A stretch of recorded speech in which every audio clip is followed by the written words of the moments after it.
Once upon a time, in a forgotten corner of the world, there lay a kingdom that didn't appear on any map. It was called Auroria, a land where the sky shimmered with soft gold and magic lived quietly between the trees. Our story begins with Princess Liora, a gentle-hearted girl with long golden hair and curious green eyes. She wasn't like the other princesses. While they enjoyed grand balls and dresses, Liora preferred wandering through the forests, listening to stories whispered by the wind. But Auroria held a secret. High above the kingdom, a single star shone brighter than all the others, a magical star said to protect the land. They called it the Star of Auroria. And one night, it disappeared.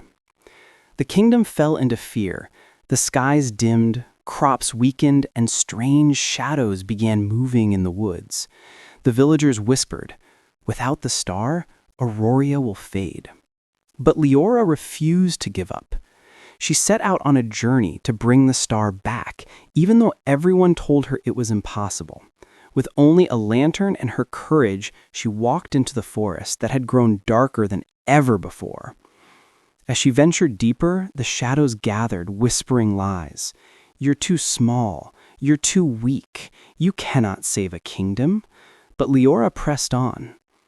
Then from the mist, someone appeared. Prince Calum, a brave but mischievous young prince from a distant land. He had been tracking the same magical disturbance. He smiled at her boldly. "Looks like we're after the same star." Though their personalities were opposites, Liora calm and thoughtful, Calum daring and bold, they formed an unlikely team. Together they journeyed through glowing caves, moonlit lakes, and ancient ruins. Each trial tested them. Liora taught Calum patience, Calum taught Liora bravery, and the kingdom's fading light pushed them forward. Finally, they reached the Shadow Peak, the place where the missing star had fallen. But guarding it was the dark enchantress. She stepped from the shadows, her eyes cold as winter. "The star belongs to me now," she said. "With its power, I will rewrite the world." Liora trembled. The darkness around them felt alive. But Calum whispered, "Remember, courage doesn't mean you're not afraid." Liora stepped forward.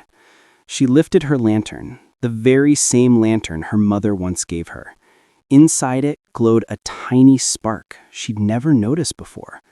A spark of hope, a spark of her own magic.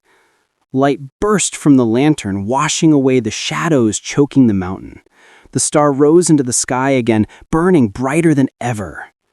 The enchantress hissed and vanished into darkness. As the star returned home, Auroria bloomed with life again, skies bright, winds warm, rivers shining like silver. Liora turned to Calum. "I couldn't have done this alone." Calum laughed softly. "You did the bravest part yourself." The kingdom celebrated them both, but Liora knew something deeper. True courage isn't loud or flashy. It's the quiet voice that says, "I'll try again, even when I'm afraid." And so the forgotten kingdom of Auroria was no longer forgotten, because a brave princess and a bold prince restored its light together. The star still shines today, a reminder that courage and kindness can save even the darkest of worlds. And this is the story of the Star of the Forgotten Kingdom.